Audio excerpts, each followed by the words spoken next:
Get off the phone. You got values and you stick to them under pressure. Oh, That's but here rare. we go now. It's big old jerk time. It's jerk time with Ed. It's going to be a big jerk now. Last hour he was all nice. You know why? Because he had that blowfly in there talking to him. So I guess even a rapper from Halifax can't keep your evil tongue inside that stupid empty head of yours, huh? Means when Ed Till talks, you listen.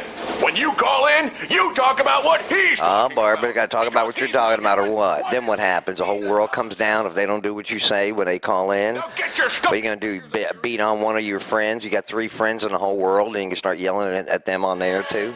You big douche. Everybody pay attention. Even your 3 friends get tired of you. You're like one of these sitcom characters that nobody wants to hang around with. Everybody Ed Till. You cry first, you wipe your nose. Then Oh, you that's a call. good way to endear people to your show. I mean, I would love to listen to a guy that says that to people when they're in time of need. People are teared up and crying, and you tell them that they're big babies and that you have no time for them. Boy, you just are Mother Teresa, aren't you, with a penis?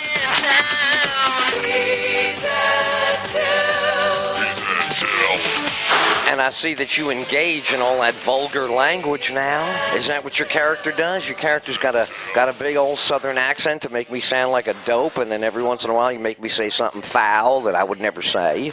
And then all your stations can complain, and all of a sudden you're a big old shock jock all over again, aren't you? You are pathetic. You suck at the. I don't even know why they give you a show. If I had the time, I would do a show 10 times as good as you. This show stinks.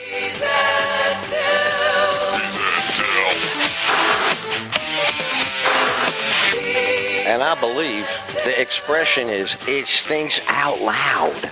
That's what your mama used to say when you were a boy back in the Bronx and you were getting your twisted view of the world. Come on, everybody Ed Till.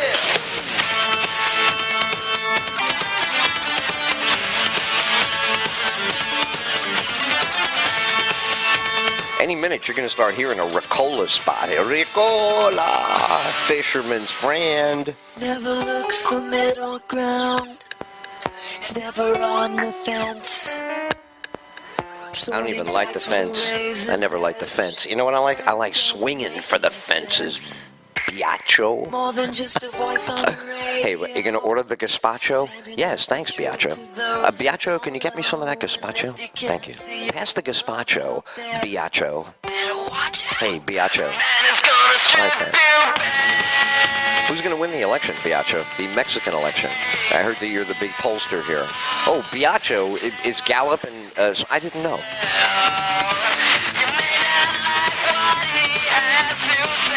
That's the trick there. If you're new to the show, you're saying, oh my God, it's this guy. Where is DJ Self? He's normally on this hour. And he's all about love and, you know, making it and getting down with it and being funky with it. This guy's a lunatic. I don't know if we can have him on. Well, listen, I've been putting up with him for years here. He's crazy. We don't even know what he's going to say. He comes in like he's going to do something, and then he turns around, he doesn't do it, and now he's all a rapper. He thinks he's a Halifax rapper. He's had this guy on the show now for the last hour. Jimmy Carter went back. He was like, Jimmy Carter's like, I can't wait. And we said, well, listen, President Carter, no, seriously, Ed will have you on the show. Just wait out in the green room. And he was like, no, he does this every year. He invites me on the show. I tell him I'm not going to come on. Then I come down here. Then he never puts me on. Really? Yeah. Every year I come down here and he's, you know, me and Rosalind, we come out because I have the bag on now. I have to, everywhere I go, I have a drool bag. Really? I didn't see that. Yeah. If you look at the dedication of the Bush Library last week, you will see that I'm wearing, me and Rosalind both wear, from Plains, Georgia. They make these beautiful drool bags now. They look like a fake lip. You just put them on your bottom lip, but you can drool all day. But it's, you know, it doesn't smell any better. You don't see it from a distance. If you notice, I was up there, they put me next to Bush in a wheelchair. It was like standing wheelchair than me. I mean, geez, oh, Pete, I mean, I don't know what I did to these people, but yeah, that's me. That's Jimmy Carter. The isolated Jimmy Carter that nobody wants to speak to. You know what Till started with me? Just believe it or not. I'm president of the United States one term. and I didn't do well at all. I went, no, we know it. Listen, it didn't work out for you. It was worse and it didn't work out for me, okay? It sucked. I tried to get those hostages free, and, they rubbed it in my nose. The Ayatollah and Reagan were both squeezing my nuts at the same time. It's unbelievable. Wow, yeah, when you think about it, President Carter. Yeah. Well, you think about it. Let me just tell you what's on my mind. I've come here to say one thing. Yes, what is it? I'm sick and tired of getting called down to the Ed Till Show. He's been pranking me. See, him and Larry King are big buddies, okay? 1985, I'm on Larry King 84. And Till thinks he's a jerk. He's a shock jock, all this. He thinks he's a big douchebag. And, of course he is. Oh, man, what is...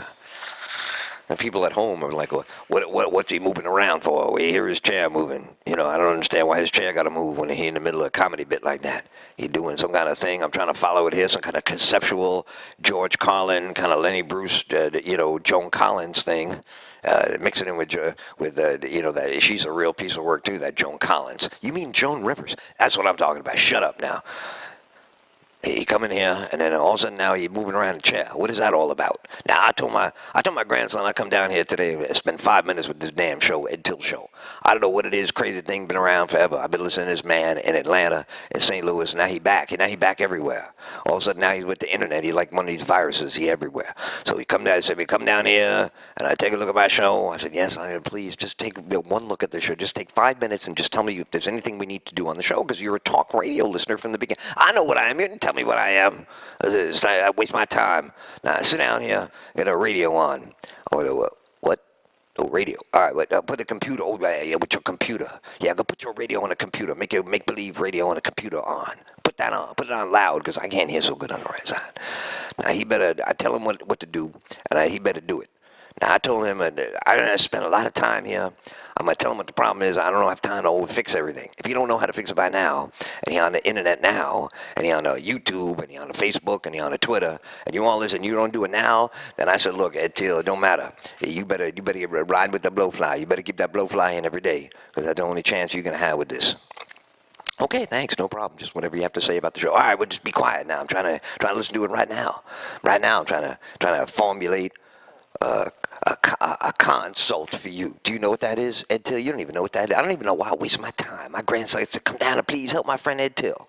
Ed Till trying to get his radio show up on WRN. He's going to scare these people. They got that DJ Selfie that every day know what he doing. And then you come in there talking stupid, talking crap. Then all of a sudden with the news, some kind of news happened, then I know what you're going to do. Oh, you're going to jump into your award-winning journalism mode. I know. You got your little journalism award, and you dust it off every time something happened on TV. You run out there and go, oh, I'm a journalist.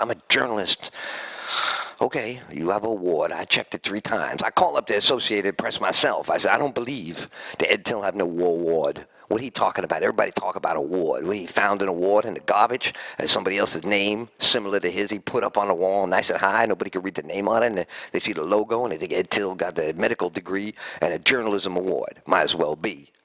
I don't know about that. I don't know about none of that. I'll tell you right now what he got to do with this show. You got to keep the blowfly in there. And number 2, I hope he learned a big lesson today. I listened to his first hour. Boy, that was painful. My grandson now, got that Spotify in the car. I said, what, are you going to clean the seats with it? He goes, no, we're going to get Ed Till live. I said, okay, all right. Oh, this is going to be a treat now. First he on the AM radio for years and years and years. Then he go on the FM radio, and then that was never the same. After Ed Till get on the FM radio, then they start talking FM talk, because Ed Till opened his big mouth so big. He talking about everything. He expert on everything. You talk to people about Ed Till and your stupid show. Talk about everything every day. I don't know how one man know so many things about one every day. Every time something come up, Ed Till been there. Every time something come up, Ed Till interviewed him in 1975. And Ed Till, was back in the Stone Age, and he invented the bronze. You like Al Gore? Al Gore, like, I didn't invent. What'd you invent? Talk radio and inside of a cave?